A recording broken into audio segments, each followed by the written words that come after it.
சிவாத்மிகாவோட அம்மா.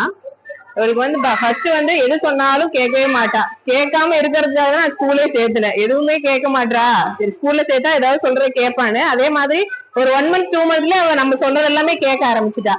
சரி ஓகே, ஒரு பொருளை போய் எடுத்துட்டு மாட்டேன், எடுத்துட்டு வர மாட்டேன்னே சொல்லுவா. ஆனா இப்ப ஓகே நான் எடுத்துட்டு வரேன், உங்களுக்கு ஹெல்ப் பண்றேன் அப்படின்ற மாதிரி ஒரு நல்லா பேச ஆரம்பிச்சிட்டாங்க. அது மாதிரி டாய்லெட்டிங் ஹேபிட் ரொம்ப நல்லா இருக்கு. இந்த மாதிரி ஃபுட் ஹேபிட் நிறைய மாறிடுச்சு. ஜங்க் ஃபுட்ஸ் இல்லாம அவளால இருக்கவே முடியாது. ஒரு கடைக்கு போனோம்னா கண்டிப்பா அந்த லேஸோ இல்ல வேற ஏதாவது சிப்ஸோ வாங்காம இருக்கவே மாட்டா. ஆனா இப்ப எதுவுமே சாப்பிடறது இல்ல, நான் வாங்கி கொடுத்தாலும் சாப்பிடறது இல்ல. ஏன்னா மிஸ் சொல்லியிருக்காங்க இது அன்ஹெல்தின்னு சொல்லியிருக்காங்க அப்படின்றத அவங்களே சொல்றாங்க. சோ அது எனக்கு ரொம்ப சந்தோஷம். ஃபுட் ஹேபிட் மாறினதுல எனக்கு ரொம்ப சந்தோஷம். Good afternoon ma'am. நான் ஸ்ரீயானியோட மம்மி பேசுறேன். ரைம் சொல்றது நிறைய அறிவுரைகள் சொல்றா. எங்களுக்கு அவ ஒரு எடுத்துக்காட்டா இருக்காங்கிறது ரொம்ப பெருமைப்படுறோம். நாங்க ரொம்ப நல்லா. கபிலனோட அம்மா. என் பையன் இந்த ஸ்கூல்ல வரும்போது ரொம்ப ஃபர்ஸ்ட் அடம் பிடிச்சான். நான் ஸ்கூலுக்கே போக மாட்டேன் அப்படின்னு சொல்லி ரொம்ப அடம் பிடிச்சான். ஏப்ரல் மாசமே நான் ஜாயின் பண்ணலான்ட்டு இருந்தேன். அப்ப அவனுக்கு 2.25 வயசு தான் இருந்துச்சு. சரி இப்ப போய் அவன் உட்காருவானா அப்படின்னு சொல்லி நான் ரொம்ப ஃபீல் பண்ணேன். அதுக்கப்புறம் சரி ஓகே நம்ம விஜயதசமிக்கு சேர்ப்போம் அப்படின்னு போனேன். ஒரு 2 days தான். அதுதான் 3 daysக்கு அப்புறம் அவனே எந்திரிச்சு குளிச்சு அவனே நான் ஸ்கூல் போறேன் அப்படிங்கிற அளவுக்கு அவன் ரெடி ஆயிட்டான். எதுக்காக அப்படின்னா இந்த ஸ்கூல்ல எல்லாமே சொல்லி தராங்க. கிளாஸ் மேம் எல்லாருமே நல்லா சொல்லி தராங்க.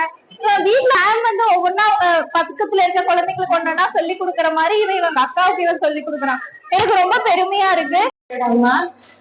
நிதிமதியை மேனேஜ் பண்றதுதான் டிஃபிகல்ட்டான டாஸ்க். ஏன்னா என் பையனும் இங்கதான் படிக்கிறான். ஒரு நாள் அவனை பத்தி ஒரு கம்ப்ளைண்ட் பண்றது இல்ல. இந்த ஸ்கூலுக்கு சேர்த்த போது எவ்வளவு கம்ப்ளைண்ட்ஸ் வரப்போகுதுன்னு தான் பயந்துட்டு இருந்தேன். ஆனா இப்ப வரைக்கும் மேம் என்கிட்ட ஒரு கம்ப்ளைண்ட் கூட பண்ணதில்லை. எனக்கு இவ்வளவு தனியா மேனேஜ் பண்றது டிஃபிகல்ட்டான இது. மேம் எல்லா குழந்தைங்களையும் ஒரே மாதிரி ட்ரீட் பண்றாங்க. அது எனக்கு ரொம்ப பிடிச்சிருக்கு. Antique special thanks. இப்ப ஒரு இடத்தையும் உட்கார மாட்டா. முக்கியமா இப்ப நிறைய ஃபுட்பாலர்ஸ் கத்துருக்கா. எனக்கு இப்ப சொல்ல போனா இவ்வளவு மேனேஜ் பண்றது ரொம்ப ஈஸியா இருக்கு ஸ்கூல் வந்ததுக்கு அப்புறம். அதுக்கப்புறம் என் பையன் ரொம்ப ஷை டைப். யார்கிட்டயுமே டக்குன்னு மிங்கிள் ஆக மாட்டான். இப்ப அவங்ககிட்ட நல்ல சேஞ்ச் என்னன்னா புதுசா ஒரு என்விரான்மெண்ட் ஈஸியா மிங்கிள் ஆகுறா. எல்லார்கிட்டயும் நல்லா பழகுறா. முக்கியமா மரியாதையா பேசுறா எல்லார்கிட்டயும். இந்த ஈவென்ட் கிரேசி மேம் ரொம்ப தேங்க்யூ மேம். ரொம்ப நல்லா மாற்றிருக்காங்க. Thank you so much. Principal ma'am thank you so much ma'am இந்த ஆப்பர்ச்சுனிட்டி